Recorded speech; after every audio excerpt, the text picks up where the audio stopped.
अस्सलाम वालेकुम viewers, welcome to my YouTube channel yum yum food spot. तो आज मैंने बनाई है झटपट बहुत ही मज़ेदार ऊँट के गोश्त की निहारी। तो चलें चलते हैं रेसिपी की तरफ। तो सबसे पहले हम उसके लिए एक प्रेशर कुकर लेंगे और उसमें तकरीबन 2 बड़े चमचे खाने वाले ये मैंने ऑयल डाल दिया है इसके अंदर। अब मैं लूँगी जिंजर गार्लिक पेस्ट तकरीबन 1 टेबल स्पून भर के इसमें ऐड करूँगी और इसको थोड़ा सा फ्राई करूँगी।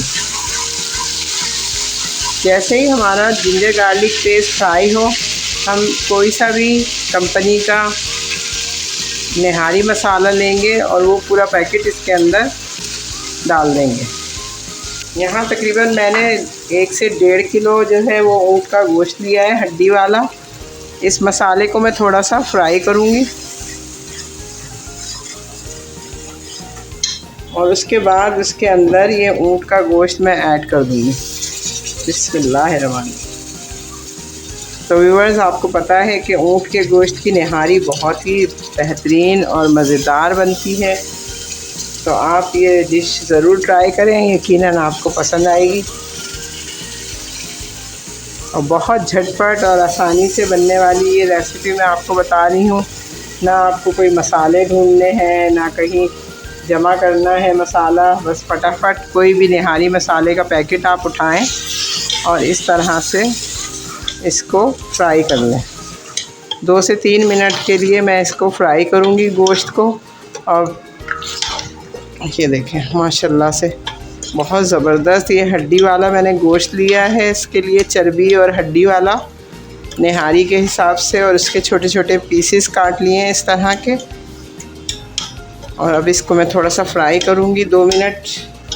तो व्यूअर्स देखें, ये हमारा गोश्त जो है वो अच्छे से फ्राई हो गया है और मसाला भी अच्छे से फ्राई हो गया है। तो अब हम इसके अंदर तकरीबन 1 से 1.5 लीटर मैं पानी शामिल करूँगी।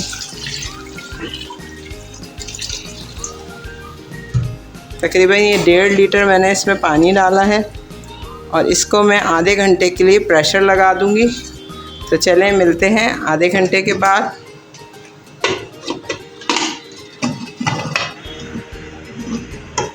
तो viewers, after half an hour हमने जो है इसका ढक्कन खोला है। तो ये देखें हमारा जो ऊँट का गोश्त है वो कुछ इस तरह से हो गया है। मैं आपको दिखाती हूँ कि कितना ज़्यादा ये माशाल्लाह गल चुका है। बिल्कुल ये बाज़ार की निहारी जैसा बनेगा। ये देखें इस तरह से इसके रेशे बिल्कुल से अलग हो गए हैं।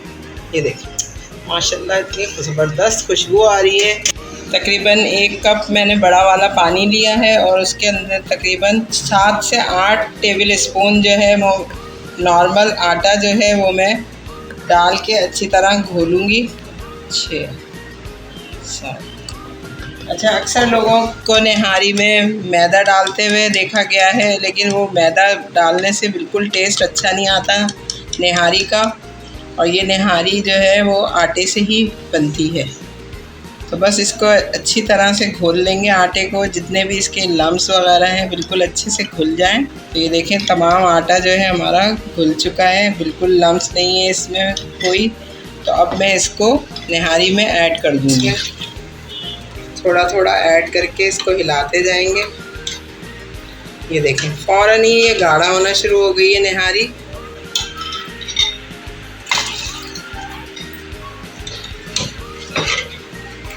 और चमचा फ़ौरन चलाना है इसमें ताकि लम्स ना पड़े। ये देखें बेहतरीन सी आपकी गाढ़ी सी निहारी फटाफट रेडी हो गई है। यहाँ मुझे लग रहा है कि ये थोड़ा गाढ़ी हो गई है, तो मैं इसमें 1 कप पानी और ऐड कर दूँगी। या आप अपनी मुनासबत से कि जितना आपको गाढ़ा रखना है निहारी को, उतना जो है आप पानी इसके अंदर ऐड करके 10 से 15 मिनट के लिए दम पे आंच पे लगा देंगे इसको। तो व्यूअर्स, यहाँ मैंने एक पैन में 1 कप ऑयल लिया और उसके अंदर एक मीडियम साइज़ की प्याज को जो है वो फ्राई होने के लिए रख दिया है। बारीक बारीक जैसे हम बघार की प्याज काटते हैं इस तरह से। और अब मैं इसको करूँगी थोड़ा सा ब्राउन और फिर निहारी में ऐड करूँगी। ये माशाल्लाह से हमारी प्याज जो है वो बहुत ही ज़बरदस्त ब्राउन हो गई है, बघार की क्रिस्पी सी। इसके अंदर हम सिंपली इसको एहतियात से बिल्कुल ऐड कर दें। इससे ये होगा व्यूअर्स कि निहारी का जो ऑयल है वो ऊपर आ जाएगा और इससे एक बहुत ज़बरदस्त सा टेस्ट आएगा निहारी के अंदर। ये देखिए बिल्कुल बाज़ार वाली निहारी। और बस अब इसको हल्की आंच पे दम पे तकरीबन आधा घंटे के लिए मैं छोड़ दूँगी, ताकि ये जो थोड़ा सा पानी है हमने डाला था इसके अंदर तो वो पक जाए। तो व्यूअर्स देखें हमारी निहारी जो है हमने डिश आउट कर ली है। अब इसके जो बहुत ही ज़्यादा मेन इंग्रेडिएंट हैं लवाजमात हम इसके ऊपर डालेंगे। इन लवाजमात के बिना अधूरी है निहारी। सबसे पहले हम इसके अंदर जो है वो हरा धनिया ऐड करेंगे बारीक कटा हुआ, थोड़ी सी जूलियन कट अदरक मैंने डाली, फिर इसके बाद थोड़ी सी हरी मिर्चें कटी हुई मैंने बारीक बारीक वो इसके ऊपर डाली हैं, और फिर मैंने लेमन जो है वो निचोड़ के इसको तैयार कर दिया है। तो देखें व्यूअर्स तैयार है हमारी मज़ेदार सी रेस्टोरेंट स्टाइल निहारी ऊँट के गोश्त की। तो आप ज़रूर बनाएं। मेरे चैनल यम फूड स्पॉट को सब्सक्राइब ज़रूर करें और कमेंट करके बताएं आपको मेरी रेसिपी कैसी लगी। अल्लाह हाफिज़।